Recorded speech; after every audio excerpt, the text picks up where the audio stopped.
अब हम लोग देख रहे हैं हेलोएरिन के रासायनिक गुण में दूसरा प्रतिस्थापन अभिक्रिया। क्या देखेंगे? प्रतिस्थापन अभिक्रिया। प्रतिस्थापन अभिक्रिया भी दो प्रकार का होता है, एक होता है नाभिक स्नेही प्रतिस्थापन अभिक्रिया और एक होता है इलेक्ट्रॉन स्नेही प्रतिस्थापन अभिक्रिया। सबसे पहले हम लोग पढ़ रहे हैं किसके बारे में? नाभिक स्नेही प्रतिस्थापन अभिक्रिया के बारे में। जैसे कि कोई हेलोजन परमाणु का OH द्वारा क्या कर दिया गया? प्रतिस्थापन। जैसे मैं एक हेलोएरिन बना रहा हूँ, ठीक है ना, क्लोरोबेंजीन है, इस क्लोरोबेंजीन का अभिक्रिया करवा रहा हूँ NaOH के साथ। किसके साथ? NaOH के साथ। अब यहाँ पास ध्यान से समझना ना, यहाँ पास 300 डिग्री सेंटीग्रेड क्या है? ताप है, और दाब है कितना? 200 ATM। तो यहाँ पास क्या होगा? ये OH माइनस आयन है, ये माइनस है ना, OH माइनस है, OH माइनस है तो माइनस चार्ज किधर जाएगा? नाभिक की ओर, प्लस की ओर जाएगा, ठीक है ना। तो ये यहाँ पास जाएगा इस कार्बन, और ये जो दुर्बल नाभिक स्नेही है इसको क्या कर देगा? इससे प्रतिस्थापित कर देगा। क्या कर देगा? प्रतिस्थापित। तो यहाँ पास बन जाएगा आपका NaCl, तो अलग हो जाएगा, NaCl क्या हो जाएगा? अलग। और यहाँ पास ये बन जाएगा आपका फिनॉल। क्या बन जाएगा? फिनॉल। अच्छा, इसी को ही हम लोग बोलते हैं डाउस प्रोसेस, डाउस प्रोसेस या दाउ प्रक्रम, ठीक है ना, दाउ प्रक्रम, दाउ प्रक्रम। यहाँ तक समझ आया कि नहीं? ठीक है। दूसरा देखो, हेलोजन परमाणु का एल्कोक्सी समूह द्वारा प्रतिस्थापन। एल्कोक्सी समूह मैं कल बताया था, ठीक है। जैसे ROH रहता है तो इसमें से H को हटा दूं मैं, मान लो किसको हटा दूं? H को, तो RO माइनस बचा, तो इसको बोलते हैं एल्कोक्सी। क्या बोलते हैं? एल्कोक्सी। एल कौन? एल्केन है और ये ऑक्सी है, एल्कोक्सी। क्या बोलते हैं? एल का ऑक्सी। यहाँ तक समझ आ रहा है कि नहीं? तो मान लो मैं सोडियम एल्कोक्साइड लिया, क्या ले लिया? Sodium alkoxide. सोडियम एल्कोक्साइड जैसे कि लिए सोडियम मेथॉक्साइड है, CH3OH होता है ना, ऐसा। तो इसमें का H हटा करके क्या लिख दिया हूँ? Na। तो इसी कैसे लिखा हूँ? उल्टा लिख दिया हूँ ना, NaOCH3। तो इसको हम लोग बोलेंगे 8 ठो कार्बन है, सोडियम मेथॉक्साइड, सोडियम मेथॉक्साइड, ठीक है। या चलो देखो मेथॉक्साइड ही बोल देते हैं, सोडियम मेथॉक्साइड या एल्कोक्साइड बोलेंगे, एल्किन है जो कि, ठीक है। अब इसका अभिक्रिया करवा रहा हूँ किसके साथ? मैं क्लोरोबेंजीन के साथ। ये क्लोरोबेंजीन के साथ करवाऊंगा अभिक्रिया। फिर से Na है वो Cl को प्रतिस्थापित करेगा, और यहाँ पास ये बन जाएगा तुम्हारा, देखो ये OCH3, और यहाँ पास अलग हो गया क्या आपका? फिर से NaCl। क्या अलग हो गया? NaCl। अब ये देखो, ये R है, ये O है, और ये क्या है? AR। तो एक प्रकार का ईथर ही तो है ये।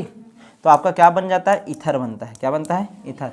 जब सोडियम मेथॉक्साइड या एल्कोक्साइड के साथ अभिक्रिया कराओगे तब। नेक्स्ट बढ़े क्या? नेक्स्ट है CN द्वारा प्रतिस्थापन। CN बोले तो साइनाइड। साइनाइड द्वारा कैसे प्रतिस्थापन होता है? ध्यान से देखो, साइनाइड द्वारा प्रतिस्थापन देखना है आपको, ठीक है। ये है आपका क्लोरोबेंजीन। हेलोएरिन का गुण पढ़ रहे हो ना, रासायनिक गुण, तो मैं हर बार क्लोरीन वाला ही ले रहा हूँ। तो CN माइनस के साथ मान लो प्रतिस्थापन करोगे, और किसकी उपस्थिति में होगा? क्यूप्रस, देखो क्यूप्रस साइनाइड की उपस्थिति में, CuCN की उपस्थिति में, CuCN की उपस्थिति में। जब इसके उपस्थिति में होगा तो ये चूंकि ऋणावेशित वाला है तो ये इसके साथ चला जाएगा, और यहाँ पास का जो Cl है या कोई भी X है वो क्या हो जाएगा? प्रतिस्थापित हो जाएगा। तो जैसे Cl लिए हूँ तो Cl माइनस अलग, और यहाँ पास क्या बन जाएगा? साइनाइड। तो ये ऐसा आ गया। समझ आ रहा है कि नहीं? साइनाइड यहाँ पास आकर जुड़ जाएगा, तो इसको बोलूंगा क्या? साइनोबेंजीन। क्या बोल दूंगा? समझ आ रहा है कि नहीं? नाभिक स्नेही प्रतिस्थापन है, ठीक है ना, यानी कि माइनस चार्ज वाला आ रहा है और जुड़ रहे नाभिक के पास। क्लियर है ना? ऐसा वाला कहानी है। यहाँ तक समझ आया? नेक्स्ट देखो, अमोनिया से क्रिया। मान लो अमोनिया के साथ ये क्लोरोबेंजीन क्रिया कर रहे हैं, किसके साथ? अमोनिया के साथ। अमोनिया को NH3 बोलता हूँ मैं, NH3HNH2 ऐसे भी तो लिख सकता हूँ मैं, HNH2। और क्यूप्रस ऑक्साइड की उपस्थिति में हो रहा है मान लो अभिक्रिया, Cu2O। तो ये जो NH2 है ये इसके साथ चला जाएगा, और यहाँ पास का एक H और एक Cl, तो HCl तो निकलेगा ही निकलेगा। क्लियर है ना? उसके साथ क्या हो जाएगा? यहाँ पास बन जाएगा एनिलीन। क्या बनेगा? एनिलीन। बताया था मैं क्या बनता है? एनिलीन। अच्छा, यहाँ पास क्यूप्रस क्लोराइड भी बन जाता है ना, CuX करके। यदि क्लोरीन ना लेकर के मैं कोई X लिया हूँ ना, तो ये HX से बनेगा, HX, और इसके साथ ही क्या बनता है? CuX। हमको मुख्य उत्पाद याद रखना है, सीधा अमोनिया के साथ क्रिया करेगा तो क्या बनेगा? एनिलीन बनेगा। क्या बनेगा? एनिलीन बनेगा। किसी कोई दिक्कत है क्या इसमें? कहाँ कहाँ कहाँ? अच्छा, HX, H2O बनेगा ना। हाँ, ये ऑक्सीजन इसमें कभी ऑक्सीजन ले लेगा, यहाँ पास का H2, सॉरी मिस्टेक, देखो ये Cu2O है ना, तो देखो CuX, ठीक है, और यहाँ पास का H2, सॉरी H2 तो इधर जुड़ गया है, ठीक है। सीधा याद रखना है ना, मेन मुख्य उत्पाद को अभिक्रिया संतुलित करते नहीं बैठना है। सीधा याद रखना, क्यूप्रस ऑक्साइड रहेगा, अमोनिया क्रिया करेगा, एनिलीन बनता है। क्या बनता है? एनिलीन, ठीक है। H2O करके भी लिख सकते हो, लेकिन मुख्य उत्पाद याद रखना, डायरेक्ट एनिलीन बनता है करके, ठीक है। नेक्स्ट देखते हैं इलेक्ट्रॉन स्नेही प्रतिस्थापन अभिक्रिया। क्या देखेंगे? इलेक्ट्रॉन स्नेही प्रतिस्थापन अभिक्रिया। सबसे पहले नाभिक स्नेही देख लिए, अब क्या देखोगे, इलेक्ट्रॉन स्नेही, मतलब ऐसा कंपाउंड जो प्लस चार्ज वाला हो वो किधर जाएगा, उसके इलेक्ट्रॉन की ओर जाएगा, ऐसा टाइप वाला कहानी है। जैसे कि देखो इसमें सबसे पहले याद रखना ना, इलेक्ट्रॉन स्नेही अभिक्रिया कहाँ हो सकता है, तुम लोग देखे थे बेंजीन में, ठीक है, बेंजीन का जब स्ट्रक्चर बना रहे थे तो हम लोग क्या देखते थे, माइनस चार्ज एक बार यहाँ पास आया था, एक बार यहाँ पास आया था, और एक बार फिर से कहाँ था, यहाँ पास, मतलब यहाँ और यहाँ पास आता है क्या, नहीं, मतलब केवल आर्थो और पैरा, कौन सा, पैरा, आर्थो और पैरा, ये दो ही स्थिति है जहाँ पास इलेक्ट्रॉन घनत्व क्या रहता है, ज़्यादा रहता है।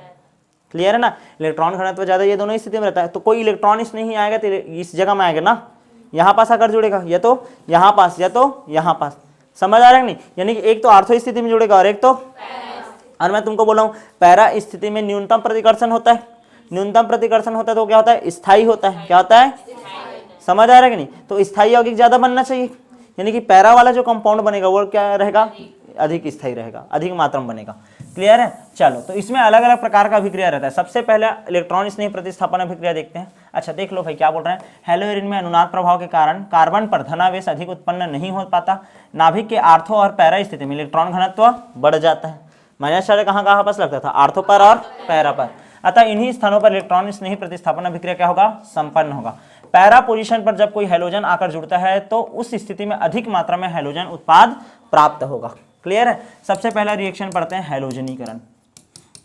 क्या पढ़ेंगे, हैलोजनीकरण। जब हैलोजनीकरण करवाया जाता है किसका, क्लोरोबेंजीन का, ठीक है ना, ये क्लोरोबेंजीन है, इसका हैलोजनीकरण कर रहे हैं, ठीक है, और किसकी उपस्थिति में, FeCl3 की उपस्थिति में, FeCl3 की उपस्थिति में। तो दो प्रकार का उत्पाद बनेगा, एक तो ये देखो, ये जैसा है वैसा ही ना, एक स्थिति कहाँ पास आएगा, ये आर्थो स्थिति पर क्लोरीन जुड़ेगा, और दूसरा स्थिति ये आएगा, कौन सी स्थिति पर जुड़ेगा, पैरा स्थिति पर, कौन सी स्थिति पर आकर जुड़ेगा, पैरा स्थिति पर। समझ आ रहा है कि नहीं, और ये जो पैरा स्थिति वाला रहेगा ना, ठीक है ना, वो रहेगा अधिक मात्रा में, क्या रहेगा, अधिक मात्रा, और यहाँ पास वाला रहेगा वो कौन सा मात्रा में रहेगा, कम मात्रा में। समझ आ रहा है कि नहीं, ठीक है, इसको हम लोग बोलेंगे आर्थो डाइक्लोरोबेंजीन, आर्थो डाइक्लोरोबेंजीन ऐसा बोलेंगे, और इसको क्या बोलेंगे, पैरा डाइक्लोरोबेंजीन। क्लियर है, पैरा डाइक्लोरोबेंजीन, यहाँ तक समझ आया कि नहीं। अच्छा ये हो गया कौन सा अभिक्रिया, हैलोजनीकरण अभिक्रिया, कौन सा अभिक्रिया, हैलोजनीकरण अभिक्रिया। दूसरा अभिक्रिया देखो सल्फोनीकरण अभिक्रिया। सल्फोनीकरण अभिक्रिया में सल्फोनिक अम्ल जुड़ता है, H2SO4 से जो प्राप्त होगा, ध्यान से देखो, ठीक है, देखो यहाँ पास क्या होता है, ये क्लोरोबेंजीन है, ठीक है, क्लोरोबेंजीन के साथ H2SO4 का अभिक्रिया कराने वाला हूँ। H2SO4 को कैसे लिख सकता हूँ, OHSO3, SO3 3 और 1 4, और देखो HHSO3 ना, ऐसे करके लिखूंगा ना, OHHSO3, OHHSO3, H2 रे और SO4, तो OHHSO3, तो ऐसे करके लिख देता हूँ OHHSO3, ऐसे करके। यहाँ तक समझ आ रहा है कि नहीं। तो यहाँ पास देखो ये OH जो रहेगा यहाँ पास जाएगा तो यहाँ पास H रहता है, H रहता है, H रहता है, समझ रहे हो नहीं। तो OH और ये H यहाँ पास से क्या निकालेगा, माइनस H2O करेगा, और एक बार जाएगा कहाँ पास जाएगा, एक बार इस स्थिति में SO3H, इतना बचा है ना ये, तो ये यहाँ पास आकर जुड़ गया, और एक तो ऐसा कंपाउंड बना लेगा क्या, पैरा में, कहाँ पास, पैरा में SO3H, ये समझ आ रहा है कि नहीं, ठीक है। तो यहाँ पास क्या बनेगा, आर्थो स्थिति में, ध्यान से समझना, आर्थो स्थिति पर क्लोरोबेंजीन के क्या आ गया, सल्फोनिक एसिड आ गया, तो इसको क्या बोलोगे, आर्थो क्लोरोबेंजीन सल्फोनिक एसिड, और एक पैरा स्थिति पर आएगा तो पैरा क्लोरोबेंजीन सल्फोनिक एसिड, ऐसा करके बोलोगे। ये वाला बनेगा अधिक मात्रा में और ये वाला कम मात्रा में। समझ आया कि नहीं, किसी कोई दिक्कत नहीं। तो इस प्रक्रिया को बोलते हैं हम लोग क्या, सल्फोनीकरण। क्या बोलते हैं, सल्फोनीकरण। दूसरा अभिक्रिया देखो नाइट्रीकरण। कौन सा अभिक्रिया है, नाइट्रीकरण। नाइट्रीकरण अभिक्रिया में HNO3 जुड़ेगा। HNO3 को कैसे लिख सकते हो, OHNO2 लिख सकते हो क्या, OHNO2, HNO2 और एक 3, तो HNO3 को OHNO2 ऐसे भी लिख सकते हो। तो ध्यान दो, ये ऐसा है, क्लोरोबेंजीन है, OHNO2, नाइट्रिक अम्ल ही जोड़ रहा हूँ ना, HNO3 है ना, तो OHNO2, तो फिर से वही कहानी होगा, ठीक है। अच्छा ये सांद्र H2SO4 की उपस्थिति में होगा ना, ये अभिक्रिया सांद्र H2SO4 की उपस्थिति में होगा। तो यहाँ पास के अभिक्रिया में क्या हो जाएगा, ध्यान से समझना, ठीक है। यहाँ पास क्या आ जाएगा, चलो बताओ, क्लोरीन है, तो यहाँ NO2 यहाँ पास हो गया आर्थो स्थिति में, ठीक है, और यहाँ पास कौन सी स्थिति में आ जाएगा, पैरा स्थिति में। यहाँ पास कौन सी स्थिति में आ गया, पैरा। पैरा स्थिति वाला कंपाउंड ज़्यादा बनता है, क्लियर है कि नहीं। तो यहाँ पास एक तो बना आर्थो नाइट्रोक्लोरोबेंजीन और एक बना पैरा नाइट्रोक्लोरोबेंजीन, दो प्रकार का बनेगा। क्लियर है कि नहीं, यहाँ तक समझ आ रहा है कि नहीं। बस तोड़ना है और क्या करना है, जोड़ना है। एक तो आर्थो स्थिति और एक पैरा स्थिति वाला कंपाउंड ज्यादा बनेगा। क्लियर है। नेक्स्ट देखते हैं फ्रीडल क्राफ्ट एल्किनीकरण अभिक्रिया, जो मोस्ट IMP है, ठीक है, और हर बार आता है, ठीक है। फ्रीडल क्राफ्ट अभिक्रिया तुम लोगों को याद रखना है, उसका उत्प्रेरक AlCl3, और वो भी कैसा, निर्जल, जिसमें जल की मात्रा ना हो। जैसे कि देखो एक क्लोरोबेंजीन है, क्लोरोबेंजीन है ये, इसका अभिक्रिया हो रहा है किसके साथ, CH3Cl के साथ, किसकी उपस्थिति में, निर्जल AlCl3, निर्जल AlCl3, ठीक है ना, एल्यूमिनियम ट्राइक्लोराइड इसके साथ हो रहा है। तो यहाँ पास क्या होगा, ध्यान से समझना, ये जो CH3 है, ध्यान देना, ये जो CH3 है एक तो यहाँ पास आकर जुड़ सकता है और एक तो कहाँ पास जुड़ सकता है, पैरा पोजीशन पर, ठीक है ना, ठीक है। तो यहाँ पास आकर जुड़ गया और यहाँ पास जुड़ेगा तो यहाँ पास H रहता है ठोक, बेंजीन का स्ट्रक्चर याद है ना, तो H रहता है तो HCl करके निकाल सकता है। एक तो ये स्थिति हो गया, और कैसे बन सकता है बोलो हमें, और एक ये स्थिति में CH3 और ये HCl निकल जाएगा। तो एक तो बन सकता है आर्थो, ध्यान से समझना ना, आर्थोक्लोरोटॉल्विन, और एक बन सकता है पैराक्लोरोटॉल्विन। समझ आ रहा है ना, क्लियर है कि नहीं। तो ये हो गया क्या, तुम्हारा फ्रीडल क्राफ्ट एल्किनीकरण अभिक्रिया। एक होता है फ्रीडल क्राफ्ट एसिटलीकरण अभिक्रिया, क्या, फ्रीडल क्राफ्ट एसिटलीकरण क्रिया, जिसमें हम लोग जोड़ते हैं एल्किल क्लोराइड। क्या जोड़ते हैं, एल्किल क्लोराइड जुड़ेगा तो क्या होगा, ध्यान से समझना। तो यहाँ पास CH3Cl ना जुड़ करके CH3COCl जुड़ेगा। क्या जुड़ेगा, CH3COCl, ठीक है ना।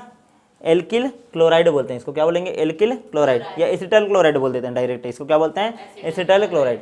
एसिटल क्लोराइड जुड़ेगा निर्जल, फिर से किसकी उपस्थिति में, AlCl3 की उपस्थिति में, ठीक है। तो यहाँ पास क्या होगा, ध्यान से समझना, COCH3, यहाँ पास का Cl बस निकलेगा, फिर वही कहानी है।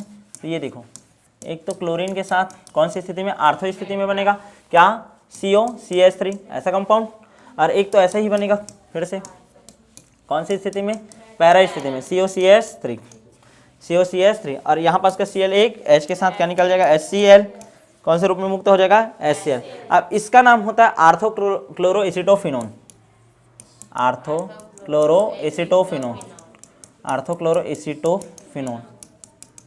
एसिटोफिनोन, और इसको हम लोग बोलेंगे क्या, पैराक्लोरोएसिटोफिनोन। क्लियर है कि नहीं, ठीक है। तो एकदम नॉर्मल सा रिएक्शन है, ठीक है। जब एल्किलीकरण क्रिया आया तो CH3Cl जोड़ना है, और एसिटलीकरण आएगा तो CH3COCl। कभी भी एल्किलीकरण और एसिटलीकरण करके बोल रहे हैं तब लिखना, लेकिन नॉर्मली ऐसे बोल दिया फ्रीडल क्राफ्ट अभिक्रिया को समझाइए करके, तो हमेशा ऊपर वाला लिखना है एल्किलीकरण अभिक्रिया। कौन सा, एल्किलीकरण अभिक्रिया। समझ आया है कि नहीं यहाँ तक, ठीक है। नेक्स्ट देखते हैं DDT का निर्माण। किसका निर्माण, DDT का निर्माण। DDT का निर्माण कैसे होगा, ध्यान से समझो। ये आपका ये है एक क्लोरीन, ठीक है ना, ये क्लोरोबेंजीन हो गया, ठीक है ना, ये दूसरा क्लोरोबेंजीन हो गया, ठीक है, दो क्लोरोबेंजीन हो गया। अब ये क्लोरोबेंजीन को मैं कैसे लिख रहा हूँ, ये देखो, इसको ऐसे कर दिया मैं, समझ आ रहा है कि नहीं, इसको इस तरीके से लिख दिया हूँ मैं, ठीक है। अब ये जो क्लोरोबेंजीन है, ध्यान से समझना, हर जगह HH रहता है ना, तो इसके में भी HH, इस जगह का बस H को लिखा हूँ। और इसका भी क्रिया करवाते हैं हम लोग किसके साथ, क्लोरल के साथ। किसके साथ, क्लोरल का फॉर्मूला होता है CCl3CHO, CCl3CHO। उसको कैसे लिख सकते हैं, CCl3CHO, CH double bond O। समझ आ रहा है कि नहीं, ऐसा करके लिख दिए। अब इन दोनों का अभिक्रिया करा रहे हो, अभिक्रिया जैसे ही कराओगे तो ध्यान दो, यहाँ पास से क्या निकल जाएगा, H2O, माइनस क्या हो जाएगा, H2O। क्लियर है कि नहीं। अच्छा, और निर्जलीकरण अभिक्रिया हो रहा है सांद्र H2SO4 की उपस्थिति में। निर्जलीकारक होता है जी H2SO4। पानी को निकाल दिया, यहाँ पास से पानी को निकाल देगा तो यहाँ पास कैसे कंपाउंड बनेगा, देखो, ये क्लोरीन है, यहाँ पास ये एक और क्लोरोबेंजीन है। यहाँ तक समझ आया कि नहीं, ये निकल गया है, ये और ये कार्बन और CH CCl3। अब यहाँ पास देखो, दो ठो क्लोरीन है तो डाइक्लोरो हुआ, दो ठोक है डाइफेनिल, कितना ठोक है ये, 3, ट्राइक्लोरो, कितना कार्बन है, एक कार्बन है ये दूसरा, तो एथिन। तो इसी को शॉर्ट में हम लोग बोलते हैं DDT, dichloro diphenyl trichloro ethane. Clear है कि नहीं? मतलब जब ध्यान से समझना, क्लोरल के साथ अभिक्रिया किया जाए किसका, तुम्हारा क्लोरोबेंजीन का, तो किसका निर्माण होता है, डीडीटी का। और डीडीटी का उपयोग जानते हो कीटनाशी के रूप में होता है, ठीक है ना। और इसका उपयोग मलेरिया फैलाने वाले मच्छरों को दूर करने में, टाइफाइड पर फैलाने वाले जितना भी जो मच्छर वगैरह रहते हैं या जितने भी जीवाणु हैं उन सब को दूर करने में भी इसका उपयोग किया जाता है। यहाँ तक समझ आया कि नहीं? अच्छा, इसका क्या गुण है, श्वेत रंग का चूर्ण होता है जी, ठीक है ना, जिसका एक विशिष्ट प्रकार का क्या होता है, गंध होता है। ये जल में क्या होता है, अविलेय, लेकिन कार्बनिक विलायकों में क्या होता है, विलेय। समझ आया कि नहीं यहाँ तक? ठीक है, तो ये हो गया आपका कंप्लीट रासायनिक गुण, ठीक है। अच्छा, ये कौन सा वाला रासायनिक गुण हुआ है, प्रतिस्थापन अभिक्रिया। एक तो हुआ है नाभिक स्नेही और एक हुआ है इलेक्ट्रॉन स्नेही। नेक्स्ट प्रकार का, नेक्स्ट फिर देखते हैं हम लोग क्या क्या रासायनिक गुण है। दूसरा देखते हैं अपचयन अभिक्रिया, कैसा कैसा अपचयन अभिक्रिया दिखाता है तुम्हारा क्या, हेलोएरिन। सबसे पहले तो देखो, मान लो आपका क्या है, ऐसा क्लोरोबेंजीन है, इस क्लोरोबेंजीन का अपचयन करवा रहा हूँ 2H, किससे आया है, कोई प्रमुख प्रबल अपचायक LiAlH4, इसके बारे में बताया था, लिथियम एल्यूमिनियम हाइड्राइड, ये प्रबल अपचायक होता है। अपना हाइड्रोजन इसको दे दिया, जैसे ही हाइड्रोजन देगा तो ध्यान समझना, एक हाइड्रोजन जो रहेगा यहाँ पास जुड़ जाएगा और कन्वर्ट कर देगा इसको फिर से किसमें, बेंजीन में। किसमें कन्वर्ट कर दिया आप, बेंजीन में। एक H को दर्शाने की जरूरत है क्या, नहीं, ठीक है। और एक जो H है वो इस Cl को ले जाएगा और क्या बना देगा, HCl, क्या बना देगा, HCl। समझ आ रहा है कि नहीं? तो अपचायक के साथ यदि क्रिया हो जाए किसका, क्लोरोबेंजीन का, तो इसको कन्वर्ट कर देगा किसमें, बेंजीन में। किसमें कन्वर्ट कर देगा? अच्छा, दूसरा रिएक्शन देखो, मान लो यही C6H5Cl है, मतलब वही इच्छा है यदि, ठीक है ना, ऐसे लिख रहा हूँ। और इसका अभिक्रिया करवा दूंगा किसके साथ, मैग्नीशियम के साथ। किसके साथ, तो ये फिर से क्या बना देगा, देखो C6H5, ये Mg और ये Cl, तो ये देखो ArMgX बन गया, ग्रिग्नार्ड अभिकर्मक। क्या बन जाता है, ग्रिग्नार्ड अभिकर्मक। समझ आया कि नहीं? RMgX बोलते हो ना, तो एल्किल के बजाय क्या हो जाए, मान लो एरिल आ जाए, क्या आ जाए, एरिल आ जाए। समझ आ रहा है कि नहीं? नेक्स्ट अभिक्रिया देखो, आयोडोबेंजीन है, उसका कॉपर के साथ अभिक्रिया। देखो 2 ठोक आयोडोबेंजीन लेता हूँ मैं, कितना ठोक, 2 ठोक आयोडोबेंजीन, और उसका अभिक्रिया करवाता हूँ कॉपर के साथ। किसके साथ, कॉपर के साथ। ध्यान से समझना, ये एक आयोडोबेंजीन है, ये हो गया, ठीक है। और एक और आयोडोबेंजीन लेता हूँ मैं, ठीक है, ये एक और आयोडोबेंजीन है, बस इसको ऐसे मैं उल्टा लिख देता हूँ। ये देख, समझ आ रहा है कि नहीं? ये 2 ठोक आयोडोबेंजीन है, दोनों का अभिक्रिया किसके साथ करवा दूंगा मैं, कॉपर के साथ। किसके साथ अभिक्रिया करवा दिया, कॉपर के साथ। कितना कॉपर लिया, 2 ठोक इसको लिया और 2 ठोक इसको लिया, ठीक है ना। यानी कि 2C6H5I है और 2Cu है, तो अभिक्रिया होगा तो क्या बन जाएगा, 2Cui, या समझ आ रहा है कि नहीं, क्या बन जाएगा, 2Cui ये बनेगा, और C6H5 इंटू C6H5, यानी कि ऐसा बन जाएगा, ये वाला और एक ये वाला। समझ आया कि नहीं? ये दोनों रिंग, और ये आई और ये आई, 2Cui, ऐसे करके क्या हो जाएगा, निकल जाएगा। समझ आ रहा है कि नहीं? तो इस अभिक्रिया को हम लोग बोलते हैं उल्मान अभिक्रिया। क्या बोलते हैं? और इसके फलस्वरूप क्या बना, डाईफेनिल, सिंगल को फेनिल, 2 ठोक है तो क्या बोलोगे, डाईफेनिल। यहाँ तक क्लियर है कि नहीं? क्या बोल देते हैं, डाईफेनिल। समझ आया? ये कौन सा अभिक्रिया है, उल्मान अभिक्रिया। कौन सा अभिक्रिया? अब बात करते हैं फिटिंग अभिक्रिया का। किसका? फिटिंग अभिक्रिया। उस दिन वोल्टेज अभिक्रिया पढ़े थे, आज पढ़ रहे हैं फिटिंग अभिक्रिया। फिटिंग अभिक्रिया में क्या होता है, ध्यान से देखना, ठीक है। ये है आपका क्या, क्लोरोबेंजीन है। क्या है, क्लोरोबेंजीन है। एक और क्लोरोबेंजीन ले लो, क्लियर है ना, एक और क्लोरोबेंजीन ले लिया, और इसका अभिक्रिया करवा रहा हूँ 2Na के साथ। किसके साथ? 2Na के साथ। जब 2Na के साथ अभिक्रिया करूंगा तो क्या निकल जाएगा, 2Na और ये ClCl, 2NaCl निकल जाएगा, और यहाँ पास फिर से क्या बन जाएगा, डाईफेनिल। क्या बन जाएगा, डाईफेनिल। समझ आ रहा है कि नहीं? तो ये जो अभिक्रिया है इसको हम लोग बोलते हैं क्या, फिटिंग अभिक्रिया। क्या बोलते हैं, फिटिंग अभिक्रिया। याद करो उस दिन मैं अलग टाइप से करवाया था। कैसे करवाया था, CH3Cl था और एक CH3Cl था, इसका अभिक्रिया Na के साथ हुआ था, 2Na के साथ, तो अलग बनना था, CH3CH3 प्लस 2NaCl। इसको हम लोग बोलते थे वुड्स अभिक्रिया। क्या बोलते थे, वुड्स अभिक्रिया। यहाँ पास देखो ये R है ना, RX है, और ये क्या है, ARX है और ARX है। समझ आ रहा है कि नहीं? ऐसा हुआ है। नेक्स्ट देखते हैं वोल्टेज फिटिंग अभिक्रिया क्या होता है। ये फिटिंग अभिक्रिया है, ये वाला वुड्स अभिक्रिया है। ये वाला कौन सा अभिक्रिया है, वुड्स। और ये क्या है, फिटिंग। दोनों को एक साथ जोड़ दूं तो वुड्स फिटिंग अभिक्रिया। देखो ना, वुड्स अभिक्रिया क्या बोलता है, ये RX है, ये एक और RX है, Na के साथ अभिक्रिया हुआ तो ऐसा बना RR। क्लियर है ना, और NaCl। फिटिंग में क्या हुआ, ए आर एक्स है 2Na के साथ हुआ, तो ऐसे बन गया। मान लो अब मैं क्या कर रहा हूँ, एक आर एक्स ले रहा हूँ और एक ए आर एक्स, समझ आ रहा है कि नहीं। मैं कैसे बोल रहा हूँ, एक आर एक्स ले रहा हूँ प्लस 2Na प्लस एक क्या ले रहा हूँ, ए आर एक्स, समझ आ रहा है कि नहीं। यानी कि देखो एक ले लेता हूँ मैं CH3Cl प्लस 2Na प्लस यहाँ पास ले लेता हूँ क्या, C6H5Cl ले लिया मैं एरिल जी, ठीक है। तो क्या हो जाएगा, चलो बताओ, 2NaCl अलग हो जाएगा और एक कैसे बनेगा, C6H5 है ये CH3, समझ आ रहा है कि नहीं, C6H5 और CH3 समझ आ रहा है, और अलग हो जाएगा क्या, 2NaCl। तो चूंकि ये वाला जो भाग था ये किसका था, फिटिंग का था, फेनिल फिटिंग करके याद रख सकते हो, समझ आ रहा है ना। और ये वाला क्या था, वुड्स का था, तो इस कारण दोनों को एक साथ हम लोग क्या बोल देंगे, वुड्स फिटिंग अभिक्रिया। और ये देखो क्या बन गया आपका, इसको क्या बोलते हैं, टाल्विन, क्या बन जाता है, टाल्विन। समझ आया कि नहीं, ये क्लियर है। तो ये हो गया वुड्स फिटिंग अभिक्रिया। तो नेक्स्ट क्लास में हम लोग पढ़ेंगे अब पॉलीहेलोजन यौगिक के बारे में।